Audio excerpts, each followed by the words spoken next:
Votre départ est un soulagement.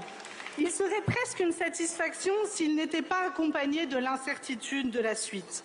Car le sujet du jour n'est pas tant votre gouvernement que ce qui adviendra dans les prochains jours.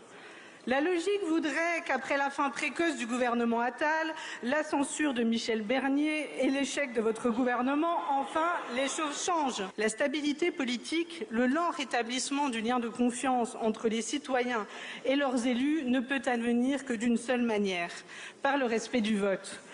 Et alors qu'Emmanuel Macron fait toujours la sourde oreille, le peuple persévérant a décidé de se faire mettre des horloges. Il a refusé massivement la loi du plomb et il a lui-même convoqué les mobilisations du 10 septembre.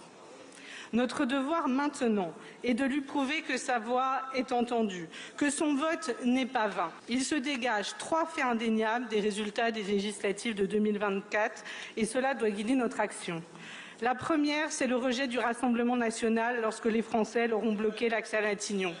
La deuxième, c'est le refus de la politique d'Emmanuel Macron puisque 2/3 des Français se sont exprimés pour un changement radical de politique. Et la troisième, c'est une assemblée plurielle où aucune force ne dispose d'une majorité. Le premier impératif, donc, est de respecter le barrage républicain. Le deuxième impératif, c'est de rompre avec la politique d'Emmanuel Macron. Le bilan de sa présidence est bien sombre.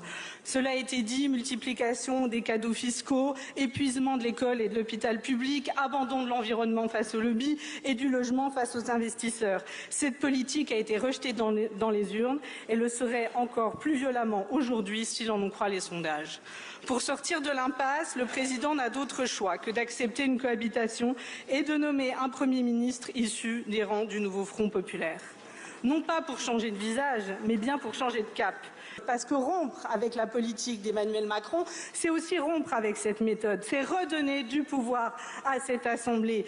Alors, Monsieur le Président de la République, puisque vous êtes le point de blocage, entendez que la cohabitation décidée par les Français depuis déjà plus d'1 an s'impose à vous.